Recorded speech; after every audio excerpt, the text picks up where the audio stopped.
Una voz, un país en un micrófono. Don Otto Guevara, como en Estados Unidos hay muchos rubios, va a decretar que nos hagamos rubios. Este gobierno ha sido muy mal gobierno. Y es que todo el mundo quiere cambio, excepto cuando el cambio lo toca. No he participado y no quiero participar. Me hierve la sangre cuando veo lo que están haciendo con este país. Expertos de la Universidad Nacional desnudan el país en el que vivimos. Una educación religiosa que no es honesta con la realidad. Hay que tomar decisiones importantes, sobre todo en el tema de transporte público. La violencia contra las mujeres ha sido un tema invisibilizado. Le pasan el video a Navas de cuando él hizo la atajó. Se admira mucho, sonríe y me dice, me gané la sopa. Una voz, una voz, una voz. Un país en un micrófono. Este lunes, a sus 9 años de edad, tuvo un misterioso encuentro. Yo cuando hago el bien, el mal se me sienta a la par. Jorge Jiménez de Heredia, el primer escultor latinoamericano en colocar una obra en la Basílica de San Pedro. Esto puede sonar un poco apocalíptico.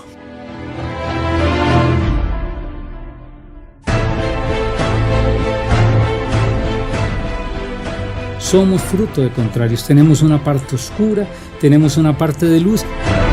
Y el secreto para vivir en armonía y en plenitud con el universo es el de poder armonizar los propios contrarios que nos habitan.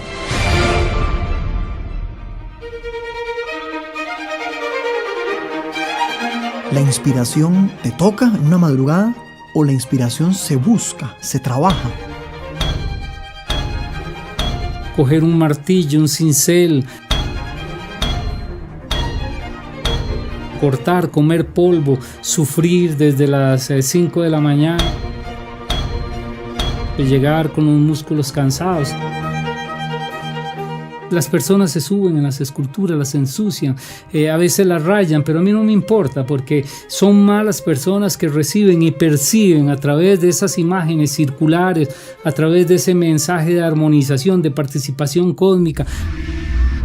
El hierro que existe en nuestra sangre tiene la misma fórmula química del hierro que existe en las estrellas.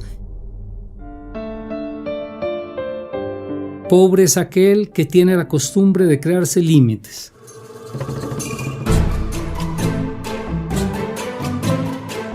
Don Jorge Jiménez de Heredia, vamos a jugar. ¿Blanco o negro? Blanco. ¿Adentro o afuera? Afuera. ¿Su peor defecto?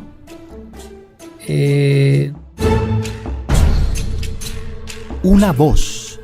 Desde hoy en www.multimedia.una.ac.cr y los lunes a las 2 de la tarde en 101.5 FM Radio Nacional. ¿Qué tal? Muy buenas tardes, bienvenidos a su programa Una Voz. Su servidor Gerardo Zamora les saluda. Nació entre cafetales.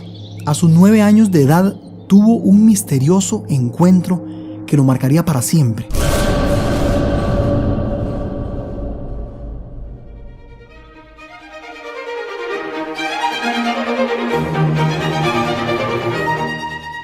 Italia se convertiría en su segundo hogar.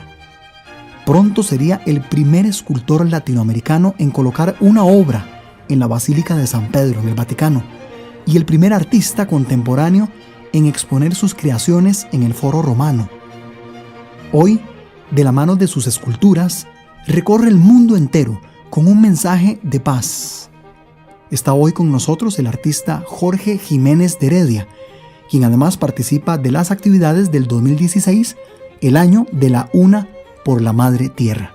Buenas tardes, don Jorge. Buenas tardes y es un placer para mí estar aquí con todos ustedes. Don Jorge, cuéntenos, para comenzar, cómo fue su niñez hace 50 y tantos años, me parece. Sí. ¿Cómo era su niñez? ¿Cómo fue? Sí. Mi niñez se desarrolló aquí en la ciudad de Heredia. Se desarrolló entre cafetales, como usted lo dijo, porque en aquella época, cuando yo crecí en esta ciudad, había poca construcción, habían pocos automóviles, entonces uno podía jugar fútbol en la calle y podía entrar en estos cafetales que fueron, creo, los que estimularon toda mi imaginación. Yo estudié en la escuela Joaquín Lizano y hacía las tareas rapidito, después entraba en estos cafetales donde tenía mis lugares mágicos, donde se iban a recoger las guavas, se iban a recoger las manzanas de rosa, los bananos, se hacían las famosas huacas debajo de la tierra para que maduraran los bananos, se hacían las flechas con los troncos de las plantas de café y con los neumáticos. No necesitábamos dinero en aquel momento. Mi familia es una familia con pocos recursos. Mi padre quedó paralítico cuando yo tenía 7 años, entonces mi infancia la recurro en estos cafetales creando mi mundo mágico. Y yo creo que eso es lo que ha determinado que en algún momento de mi vida mi nombre esté vinculado a esta maravillosa ciudad que creó los recuerdos más bellos de mi vida, es la ciudad de Heredia. Hablando de su niñez, don Jorge, a sus 9 años de edad hay una visita que hace usted al Museo Nacional en San José y que lo marca. Entiendo que usted entra en contacto con algo, con un elemento que lo va a marcar de por vida. Tal vez sí. Si nos cuenta. Cuando tenía 9 años y medio aproximadamente, la maestra decidió hacer una visita al Museo Nacional de Costa Rica. Y ahí se encontraban unas esferas colocadas desde la más pequeña hasta la más grande. En aquel momento no entendí qué cosa eran esos objetos. Eran las esferas precolombinas creadas por la cultura boruca del sur de Costa Rica, o los antiguos borucas, como los arqueólogos quieren nominar. Esas esferas me impresionaron porque sabía que ahí había un mensaje ahí que no podía descodificar, pero este mensaje era importante y sin duda me marcó, porque cuando yo estudiaba en Florencia arquitectura, empecé a hacer la reconstrucción de esta imagen que me ayudó a entender la simbología del elemento esférico y de la circularidad en la experiencia humana, cómo esta circularidad, esta esfericidad tiene un significado muy específico que tiene que ver con el ser cuando logra armonizar sus contrarios y no poner los contrarios que nos habitan en conflicto entre ellos. Entendido esto, me fue muy fácil entender el Renacimiento, entender el humanismo que se creó aquí en Costa Rica, porque en Costa Rica existe una sociedad horizontal, porque las culturas precolombinas no hicieron sacrificios humanos durante miles de años en territorio costarricense, y cómo entendían la vida a través de este símbolo que era la representación de una visión del mundo. Plataforma que se encontraron los españoles cuando llegaron acá y sobre la cual se montaron y determinaron una sociedad horizontal, el minifundio, que era la característica de la estructura de los cacicazgos en territorio costarricense. Por eso no nace el latifundio, porque no existía en época precolombina, y porque la conquista y la colonia tienen características muy especiales que van construyendo la identidad cultural costarricense. Hablando de su niñez y adolescencia, don Jorge, ¿cómo descubre usted su vocación? Sí, yo la descubro aquí en esta misma ciudad, en Heredia. Don Olger Villegas, el escultor costarricense, vivía y vive en la ciudad de Heredia. Él no es herediano, creo que nació en San Ramón, pero siempre hizo su labor aquí en la ciudad de Heredia. En el colegio de Heredia, en el liceo de Heredia, tenía un tallercito detrás del teatro, donde había invitado a algunos estudiantes, todos los que quisieran y sintieran la vocación de acercarse a la escultura, de poder ir ahí y trabajar sus obras, es decir, de entrar en contacto con la escultura. Y yo me acerqué muy tímidamente y me dijeron que por qué no traía un pedacito de madera. Fui al aserradero que estaba enfrente de mi casa y vi una calza suelta ahí de una de las tucas del aserradero y me la llevé al tallercito del Liceo de Heredia. Ahí trabajé mi primera obra, que es una cabeza de un Don Quijote, y sentí que tenía la capacidad de expresar mis sentimientos a través de la escultura. Y creo que ahí nace fundamentalmente mi encuentro con el arte. Después se desarrolla en el Conservatorio Castella, porque Arnoldo Herrera se dio cuenta que una serie de estudiantes del Liceo de Heredia estábamos realizando esculturas y se habían ganado unos premios ahí a nivel nacional, y decide becarnos a todos para llevarnos al Castella y poder desarrollar nuestras ambiciones artísticas. Don Jorge, dentro de esa austeridad, pobreza, ¿por qué no también desde el punto de vista económico? Usted 7 o 8 años después, a sus 20 o 21 años, se va para Italia.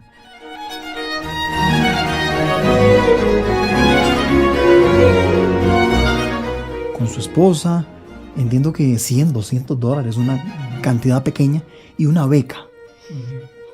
¿Encontró algún mecenas? ¿Hubo algún mecenas? ¿Alguien que le tendiera la mano? ¿Un ángel que le asistiera en esos primeros días en Italia? Sí, nosotros encontramos una gran figura allá. Creo que solo no hubiéramos logrado hacer todo lo que hicimos. Nosotros nos fuimos, yo me casé, inmediatamente nos fuimos para Italia. Hice una exposición en el Teatro Nacional, vendí mis primeras esculturas y nos fuimos con una beca que era de $200 al mes para vivir, comer y alquilar casa en Italia. Y después de 7 meses teníamos el boleto de regreso. Además de poderle comprar el boleto a mi esposa, me llevé $200 en el bolsillo, que fueron los que invertí en las primeras fundiciones estando allá en Italia. Cuando llegamos encontramos una gran figura, un señor que se llamaba Ugo Luciani Locati, que era un industrial, una persona profundamente anárquica, pero de un corazón espléndido, que se acercó y nos dio una mano los primeros meses, porque cuando terminó la beca, lógicamente teníamos la posibilidad de regresar porque teníamos el boleto de regreso, o tratar de quedarnos en Italia. Si no regresábamos después de 7 meses, perdíamos el boleto. Yo vi a mi esposa a los ojos, lo agarramos, lo rompimos y dijimos: aunque no tengamos dinero, nuestra fe, nuestra esperanza, nuestros sueños, vamos a tratar de quedarnos acá. Esta figura era una persona que en su corazón llevaba el arte, un gran industrial, una persona de muchísimo dinero, que tenía una gran empresa de planchas de mármol y de granito. Había inventado algunos sistemas de elaboración del granito. Yo creo que ese fue el ángel en aquel momento que nos dio la mano que necesitábamos. Ese primer año después de que terminó la beca, sin pagar un alquiler, sin pagar una luz, fue determinante para poder invertir las pocas liras, porque en aquel momento existía la lira, para fundir nuevas esculturas y para poder realizar todos nuestros sueños. Esa persona nos acompañó durante toda la vida, y cuando él da todas sus empresas a sus hijos, entra en mi taller cuando tenía 83 años y decide de trabajar como escultor y aprender las técnicas de la escultura. Y muere estando en mi taller porque le da un derrame cerebral, y él muere a los 87 años. Pero nos acompañó durante mucho tiempo, enseñándonos tantas cosas que hoy yo las recuerdo todos los días. Hablando de sueños y hablando del ejercicio del arte, de su profesión, de su oficio, don Jorge, ¿la inspiración llega? ¿Te toca en una madrugada?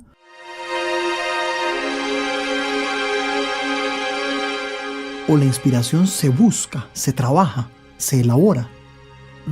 No, yo creo que la inspiración está dentro de nosotros. Todo lo que existe en el universo está dentro de nosotros. Nosotros somos una pequeña parte, somos un granito del todo.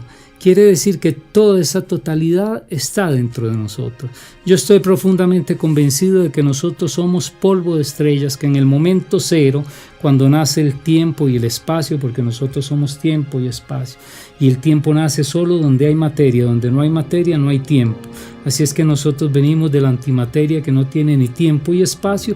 En el momento del famoso Big Bang, cuando nace la materia, ahí nacemos todos nosotros. Solo que tuvimos un largo proceso de transformación de la materia. Por eso nosotros nacemos en el agua, en el vientre de nuestra madre. ¿Por qué? Porque tuvimos en este gran proceso también muchos años de evolución en el agua. El hierro que existe en nuestra sangre tiene la misma fórmula química del hierro que existe en las estrellas. El ADN nuestro tiene muchos puntos en común con las plantas y con los animales. ¿Qué quiere decir todo eso? Que nosotros formamos parte de esta totalidad. Tenemos esta conciencia cósmica de pertenecer a un todo. Y la inspiración no es otra cosa que sacar fotografías de ese recorrido histórico y metahistórico que existe dentro de nosotros.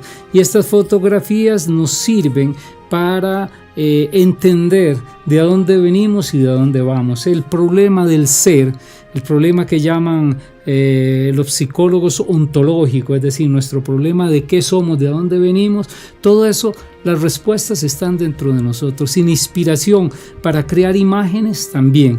Nosotros con el arte lo que hacemos es crear mediadores, los llamo metahistóricos. ¿Qué quiere decir? Que nuestro viaje no es solo un viaje desde que nacemos hasta que morimos. Nuestro viaje inicia antes, inicia desde el polvo estelar. Yo digo que el artista no es un fotógrafo de sí mismo, en donde saca fotos y no sabe exactamente qué es lo que está fotografiando. Hasta que el producto artístico sale, nosotros podemos empezar a aprender de nuestra propia arte y podemos comunicar realidades y verdades que existen en los espectadores, que a través de este mediador le permiten una comprensión de todo nuestro proceso histórico. Don Jorge, para dar forma y materializar esa inspiración hay que tener mucha paciencia. Le pregunto porque recuerdo en algún momento sus relatos de la tarea difícil en cuanto a la logística, por ejemplo, en su oficio, en su obra, para ir a las canteras a negociar material. Hay que tener mucha paciencia, el artista tiene que tener mucha paciencia. ¿Cómo es esa logística, por ejemplo, en el caso suyo? Porque uno ve la obra al final y aplaude, pero no imagina lo difícil que ha sido el proceso. ¿Cómo es ese proceso? Yo creo que en todo el proceso es muy largo, sea para un músico como para un poeta, es decir, plasmar en 4 frases una imagen eterna es un proceso inmenso. Lógicamente el del escultor es uno de los trabajos más duros porque hay que ir, conseguir un bloque que pesa 50, 60 toneladas, además de negociarlo, trasladarlo a un taller, coger un martillo, un cincel, cortar, comer polvo, sufrir desde las 5 de la mañana, llegar con los músculos cansados. Es todo un proceso muy, muy largo, movimentar, darle vuelta a la pieza con las grúas sin que se rompa para poder trabajar la parte de abajo. La escultura implica todo esto, pero el trabajo y el esfuerzo está en todas las disciplinas. Yo digo que para crear la magia se necesitan 3 cosas. Se necesitan fe, porque hay que creer en lo que uno hace. Si uno no cree, no es posible que los demás crean en lo que uno está haciendo. Uno tiene que tener fe. La primera cosa es fe.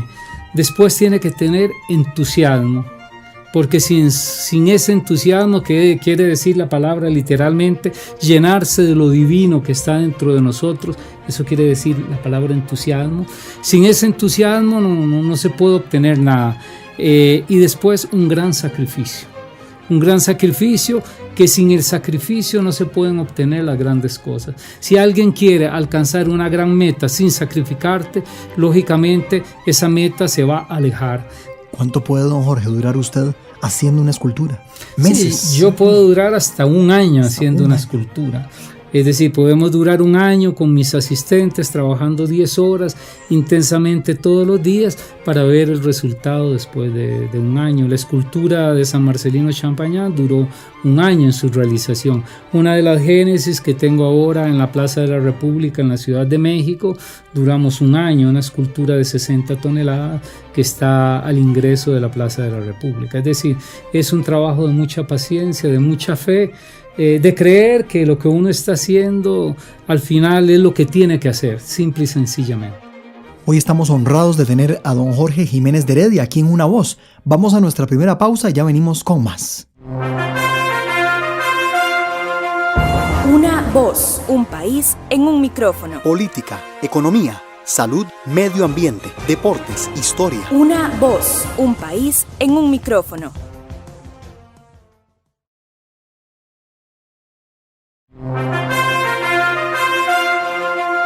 Una voz, un país en un micrófono. Política, economía, salud, medio ambiente, deportes, historia. Una voz, un país en un micrófono. Gracias por premiarnos con su estimable audiencia. Hoy tenemos de invitado especial a don Jorge Jiménez de Heredia, quien ha sido invitado por la Universidad Nacional a propósito de las actividades en conmemoración del 2016 como el año de la Una por la Madre Tierra. Don Jorge, ¿por qué esferas? Ya usted nos adelantaba algunos elementos, pero ¿por qué la esfera es un elemento protagónico de su obra? Sí, la esfera es el símbolo del ser. Nosotros, los seres humanos, somos frutos de contrarios, así como todo el universo es fruto de contrarios. Existe la sombra, existe la luz, existe el fuego, existe el hielo, existe todo en el universo. Todo el universo está armonizado de contrarios y también nosotros somos fruto de contrarios. Tenemos una parte oscura, tenemos una parte de luz y el secreto para vivir en armonía y en plenitud con el universo es el de poder armonizar los propios contrarios que nos habitan. En el momento en que armonizamos los contrarios, encontramos el sentido de totalidad. Y la esfera representa eso. La esfera representa cómo el yin y el yang en la cultura taoísta representa la unión de la oscuridad con la luz, en modo tal de crear una tercera energía que es el Tao, que es la unión de la oscuridad y de la luz. La esfera representa todo eso. ¿Cuál sería un buen ejemplo de esto, de armonizar los contrarios? ¿Cuál podría ser para que la gente un poco dibuje en su cabeza qué es esto de armonizar contrarios, don Jorge? Sí. Eso de armonizar contrarios, yo doy una cita de Pablo de Tarso. Pablo de Tarso, él decía: yo cuando hago el bien, el mal se me sienta a la par. Es decir, que nosotros debemos convivir también con el mal. Uno de los problemas de los seres humanos es que tendemos a polarizar el bien de un lado y el mal de otro lado. Y eso lo que hace es crear tensiones y crear una polaridad que no ayuda a entender lo que llamo yo la participación cósmica. En el momento en que yo sé que la parte oscura, la parte de guerra, llamémosla dentro de mí, la parte que comprendo menos con mi cabeza, que yo siento que está dentro de mí, la logro armonizar con la parte de luz, con la comprensión del mundo, en ese momento yo encuentro la totalidad. Y por eso la Iglesia Católica durante siglos utilizó la confesión. ¿Qué es la confesión? La confesión es sacar a la luz las partes oscuras que viven dentro de nosotros, lo que nos tortura, los que nos siente mal, y en el momento en que nosotros la sacamos, la empezamos a armonizar. Dentro de esta forma de entender el universo, don Jorge, ¿quién es Dios para usted?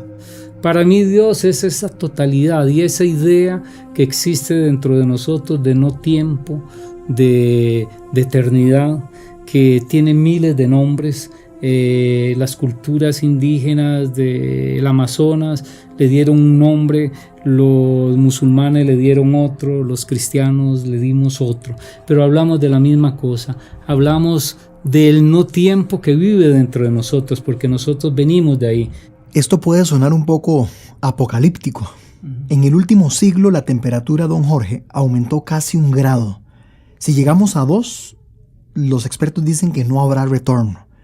Hoy incluso la comunidad científica discute si estamos en una nueva etapa geológica, el Antropoceno, caracterizado por la rápida y brusca modificación de los procesos naturales. ¿Qué piensa usted de este momento límite que está viviendo la humanidad? Sí, creo que el problema de la humanidad es uno solo. Nosotros empezamos a plegar la naturaleza a nuestro gusto y a nuestro cómodo, sin entender que nosotros somos parte de esta naturaleza, que esa naturaleza no es otra cosa que una pequeña parte de nosotros transformada bajo otra forma. Nosotros tuvimos esta forma en el proceso biológico y analógico, y ellos tuvieron otra forma. En ese momento es cuando inicia la devastación de nuestra tierra, porque no entendemos que nosotros estamos viviendo en una astronave. La Tierra es una astronave que viaja en el cosmos a gran velocidad, y que nosotros estamos haciendo un viaje junto con esta astronave que llamamos Tierra. Y este viaje es un viaje que tiene un tiempo limitado, que nos permite comprender nuestro viaje pasado y que nos permite vivir en esta tierra durante este viaje. Pero el proceso de racionalización y de sección de la comprensión del mundo nos ha llevado no solo a destruir la tierra, sino a una incomprensión de lo que somos nosotros como seres humanos, porque hemos eliminado todos estos mediadores que nos ayudaban a entender todo el proceso, y la razón ha tratado de eliminar los otros lenguajes. Eliminando los otros lenguajes nos sentimos autorizados para destruir la naturaleza, cosa que no es absolutamente cierta, y ha llevado un malestar difuso, un malestar total en la sociedad. Esta sociedad que se siente angustiada, el existencialismo como solución de la vida, no es más que el fruto de una racionalización de nuestra experiencia con la Tierra y con el universo. Nosotros somos parte del universo, somos un pedacito de arena que le está ayudando al universo a cumplir su destino como universo. Y como tales debemos de ayudar a que este destino se cumpla, no a interrumpir este destino con nuestra racionalización. Por eso necesitamos encontrar un equilibrio y necesitamos activar los otros mecanismos, el biológico, el analógico, los mecanismos de inteligencia emocional que nos puedan ayudar a encontrar un equilibrio en nuestro planeta. Usted ha hecho un esfuerzo, don Jorge, para que su mensaje y para que esta filosofía, esta forma de entender la vida y el mundo y el universo llegue a miles, a millones de personas. Su mensaje es inclusivo. Sí. Es público.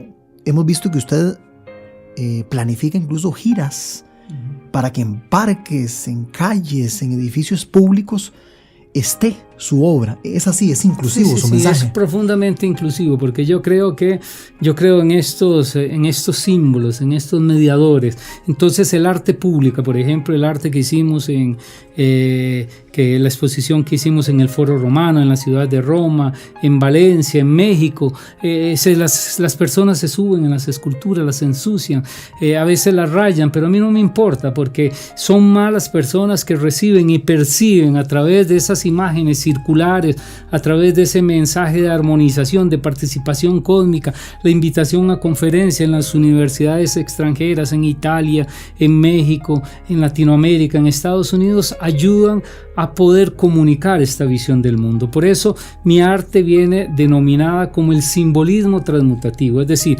nosotros nos transformamos porque somos transformación. Todos los días mueren células, nacen células en nuestro cuerpo, nacemos, crecemos, envejecemos, y nuestro viaje es limitado. Pero además los símbolos se deben de transformar, se deben de transmutar, porque los símbolos hablan a cada sociedad, deben de tener el lenguaje de la sociedad, y esto es lo que yo trato de hacer con mi arte. Yo trato de coger los símbolos antiguos, transmutarlos y transformarlos a la sociedad contemporánea, así como hizo el Renacimiento. Tomó los símbolos griegos y romanos y los transmutó, los transformó para el Renacimiento, en ese momento en donde el nuevo método científico nace junto con las artes en la ciudad de Florencia. Ustedes escuchan a Jorge Jiménez de Heredia, escultor costarricense, destacado, ha hecho gran parte de su vida y de su obra en Italia y hoy viene, en estos días viene a Heredia, a Costa Rica, a la Universidad Nacional, a compartirnos su mensaje en el marco del 2016, el año de la Una por la Madre Tierra. Vamos a nuestra segunda pausa y ya venimos con nuestro último segmento aquí en Una Voz.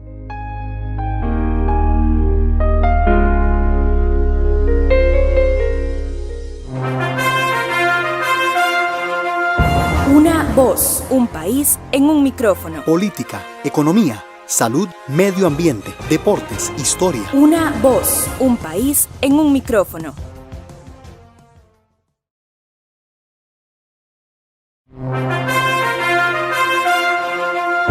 Una voz, un país en un micrófono. Política, economía, salud, medio ambiente, deportes, historia. Una voz, un país en un micrófono.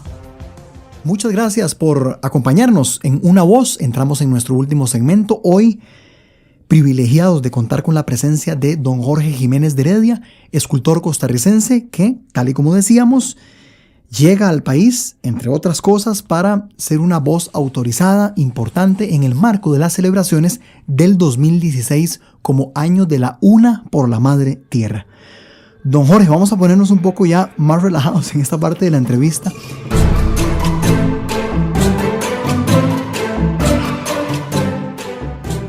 Queremos conocer algunas cosas de su vida personal, pero que resultan importantes conocerlas para el público, porque nos habla de su ser integral. ¿Qué hace en sus tiempos libres, don Jorge? Bueno, primero, ¿tiene tiempos libres? ¿Y tiene algún pasatiempo, don Jorge? Sí. Bueno, para mí los tiempos libres son muy pocos porque hacer arte es para mí como respirar, es la vida. Entonces yo todo el tiempo trato de hacer arte, pero mis tiempos libres son los que me permiten mirar el cielo, por ejemplo, estudiar a través de un telescopio las estrellas, porque yo sé que ahí hay una respuesta en las estrellas. Yo creo que en la astronomía es un tiempo libre que al final me ayuda a complementar mi visión del mundo. Yo creo que hay dos memorias de lo que sucedió desde el momento cero, del Big Bang, a hoy. Una memoria está en nuestra estructura cerebral y en nuestros genes, y otra memoria está en la luz, está en el cielo. Si nosotros miramos una estrella, si miramos el sol, estamos mirando la luz que salió hace 8 minutos. Si miramos una estrella que se encuentra a 600 años luz, estamos mirando la imagen de hace 600 años luz. Y si miramos una estrella o la galaxia de Andrómeda que se encuentra a 2 millones de años luz, cuando pongo mi telescopio en Andrómeda, cerca de la constelación de Pégaso, ahí puedo ver esa imagen que me está llegando desde hace 2 millones de años, salió y yo la estoy percibiendo hoy. Y si seguimos así hasta atrás, podemos llegar a la famosa foto que logró fotografiar con una sonda el universo cuando no había salido la luz y no habían nacido ni las galaxias ni las constelaciones.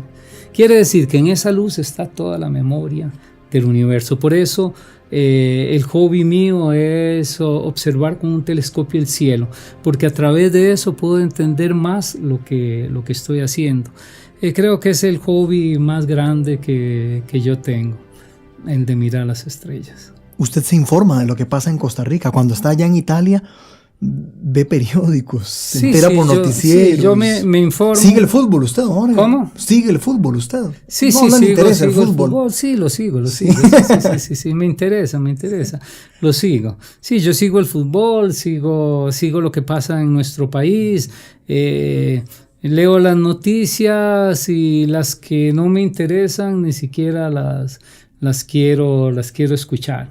Es decir, yo de los noticieros escucho muy poco, solo como para saber qué es lo general que está pasando en el mundo. Pero no quiero que a través de los noticieros me tomen como un basurero para echar todos los desechos de la sociedad, que es lo que han hecho gran parte de los noticieros. Es decir, no dar ningún mensaje de esperanza, sino mostrar solo la parte oscura de la sociedad y no la parte de luz. Yo creo que también en esto hay que hacer un trabajo, porque debemos de armonizar en una sociedad esa esa parte oscura, esa parte que nos dan los noticieros, con las cosas buenas que tiene una sociedad. La música que hacen ustedes, cuando la llevan a Talamanca, cuando la llevan a Sierpe, o cuando la llevan al Rincón de la Vieja. Es decir, ahí esos son momentos de luz. Hay que dar también esa noticia. No hay que decir solo uno que mató al otro y mostrar la sangre en la calle cuando uno está comiendo, ver solo esa basura que nos están echando a nosotros. Creo que la sociedad debe encontrar también un equilibrio. No solo ver lo malo, sino ver lo bueno y lo malo para encontrar la dimensión justa para poder vivir bien. Yo me informo, pero trato de informarme en forma correcta. ¿Qué siente usted cuando viene a Heredia? Cuando viene una gran nostalgia de mi ciudad, una gran nostalgia, no es la Heredia que yo conocía, lógicamente, los automóviles, el trauma para llegar a la ciudad de Heredia, que no he encontrado ni siquiera las vías de comunicación correctas, el Estado es impotente para crear las arterias necesarias para quitarle el sufrimiento a los heredianos que trabajan en San José, pero independientemente de eso es el aire que yo respiré, la tierra mojada de mi ciudad, los cantos de cuna que escuché cuando era niño, que al final son las verdades que me habitan. Entonces cada vez que visito todavía a mis padres que viven, pruebo las sensaciones verdaderas de mi vida. Y por eso llevo el nombre de la ciudad, porque cuando me fui para Italia pensé que allá iba a encontrar todo mi destino, que yo iba a encontrar en Europa todas las respuestas de mi vida, y cuando llegué allá después de 7 años de no regresar más a mi país, me di cuenta que las verdades profundas estaban dentro de mí, y esas verdades las había asimilado aquí en esta ciudad, en esta tierra, viendo las montañas, viendo la estrella polar ahí en el medio de las Tres Marías, viendo el volcán Poás. Es decir, esas son las imágenes verdaderas que formaron mi vida, mi carácter, mi manera de percibir el mundo. Y por eso regresé a mi país con el nombre de la ciudad y regresé con un gran proyecto que era el de recuperar ese mensaje espiritual positivo que está en las esferas y que fuese en patrimonio de la humanidad. Lo logramos después de muchísimos años de trabajo, después de más de 10 años de trabajo. Tenemos monolitos que necesariamente forman parte del patrimonio de la humanidad y queremos explicar por qué nosotros necesitamos que estos monolitos sean patrimonio de la humanidad. Con ese gran esfuerzo se logró también eso, que es como un legado que yo quisiera dar no solo a mi país, sino también a mi ciudad, de que pertenecemos a una gran historia. Don Jorge, para ir finalizando, hay muchos jóvenes que nos están escuchando, algunos con alguna vocación artística. ¿Qué mensaje les podríamos dar a ellos? Tal vez sus cabezas pueden estar llenas de dudas, de incertidumbre, tal vez algunos en condiciones socioeconómicas difíciles. ¿Qué palabras de aliento podríamos darles a ellos? Sí. La única cosa que yo les puedo decir es que tengan fe en lo que creen. Es decir, que la fe es la que lleva al éxito. No importa el tiempo.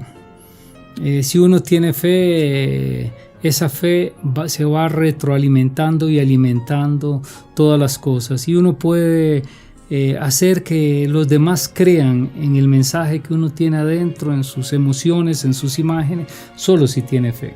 Si uno abandona la fe, se pierde todo, porque no hay más estímulos para luchar. Hay que luchar, nada es fácil, es una lucha. Y no es importante si uno nació en una familia rica o si uno nació en una familia pobre, eso no es importante. Lo importante es los límites que uno se quiera crear. Yo siempre he dicho en mis aforismos que pobre es aquel que tiene la costumbre de crearse límites y rico es aquel que tiene la costumbre de superar todos los límites, porque no existen límites si no nosotros mismos los creamos. El mundo es generoso. Les puedo decir verdaderamente, el mundo es generoso. Si tienes un mensaje sincero, un mensaje de corazón, el mundo lo va a escuchar.